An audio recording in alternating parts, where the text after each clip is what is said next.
Hello, Gary Brooks, and I'm here to talk about a mock called the Battle of Trenton, which is the historical built on a battle that took place December 26th, and it was really, really key for American history. And the reason why is because our morale was really, really low at this time. August 27th, so about 5 months previously, we had suffered through a battle called Battle of Long Island, lost it really bad. And so the morale was pretty low in the troops, and their enlistments were about to come up. And the feeling was everybody was going to book out of there, and there would be no army to create an America with. So, in essence, George Washington had to do something. At the same time, two other things were on his mind. Number one, at the Battle of Long Island, the Hessians had killed some of our American folks who had already surrendered. Now, that's just not cool, okay? They are mercenaries for pay for King Charles III. And so they were just there to make money and create mischief. So everybody hated the Hessians. The bottom line, everybody hated them. And the other thing that happened was the British decided to put them in Trenton, New Jersey. Now, Trenton, of course, right across the river from Delaware. So, in other words, very tempting to hit them. So that's exactly what George Washington wanted to do. So what he did was he waited until, well, let's face it, Christmas Day, and he knew they'd be partying and drinking and all that. And he felt that he could achieve an element of surprise. And he did. So he did the very famous George Washington crossing the Delaware, which everybody's seen that picture. But this is why he crossed the Delaware. So what you have is about 4,000 Americans hitting about 1,400 Hessians, a brigade of Hessians, all at once, boom, in the morning, very quickly, and he had great success. In essence, even though the Hessians were able to form up, they really were not ready to be hit by so many troops, and essentially they gave up pretty darn quick. And so one of the good things about this battle is there's very little loss of life. The Americans only lost 2 killed. 8 wounded, and I'm going to tell you about a couple of those wounded in a second. The Hessians only lost 22 killed and about 83 wounded, but they had 900 captured. So this is the kind of thing you want to fight. You take out an entire huge amount of enemy capability very quickly.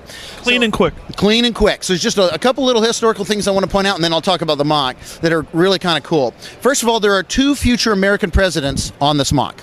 Okay, and a lot of people don't really realize that. When you ask them, they're like, oh yeah, George Washington. So that's the easy one, okay? But who's the hard one? The hard one is an American president that a lot of people forget about, and his name is James Monroe. James Monroe. He was our 5th president. He is considered a founding father because he did sign the Declaration of Independence, and he did actually work on the Constitution. And he was also known as the last founding father to become president. But at the time of this battle, he was only a 2nd lieutenant. Straight out of college, he enlisted and served as a lieutenant in the 3rd Virginia Regiment under this man, Captain William Washington. Washington should sound familiar because it's George Washington's nephew. Now, during the battle, there were 2 key guns that they wanted to take out that the Hessians were operating. They shot all the operators, but they wanted to grab the guns, and the Hessians were sending guys over to retake the guns. So they were sent by this guy, Mercer, to go capture that gun. And they had about 6 Continentals and themselves. So James Monroe and Captain William Washington.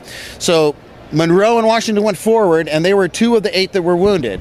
James Monroe came very, very close to dying. And the reason why is because he was shot in the neck by a Hessian. Okay? So he's about to bleed out, and we're about to lose a future president when this man here saved his life. Believe it or not, an unknown doctor.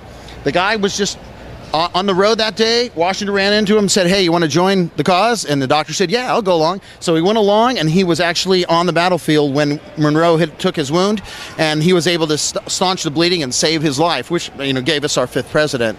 So that was kind of a neat little incident. I knew I wanted to portray that. So that is what drove this mock. That's what drove this build here. That central piece right there.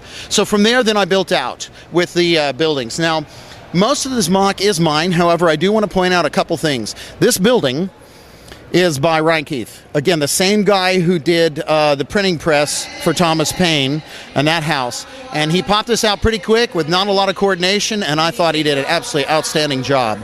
The other house that I want to point out is this house here, which is done by my son Joshua, 18 years old. And what I really like about this combination is the bottom line is the building styles are kind of nice, that while they are very different, they still don't clash, and it's kind of cohesive. We don't have a lot of imagery from Trenton at the time. So we figured, well, here's a poor man's house.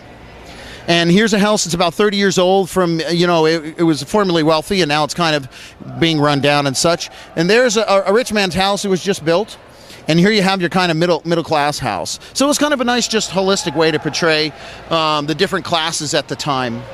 Other than that, it's my very first snow build. I've never done one before. So again, I like to do terrain, and I don't like a lot of flat open studs. It doesn't look right. There's the lines don't occur in nature. So I knew I had to break it up with slopes pieces and such. But it was a lot of fun. This was a good build. However, there's one last thing I'll leave you with this. So I did Waterloo last year. And it was a huge, gigantic mock. And everybody has gotten used to seeing that. So the thing that I've heard most at this particular brick fair is people walk up to me and go, "Hey, you did Waterloo. Man, it was so awesome. What did you do this year?" So I bring them over here and I show them this, and their reaction is, "Oh." What are you going to do, man? People are people. Yeah, we went big.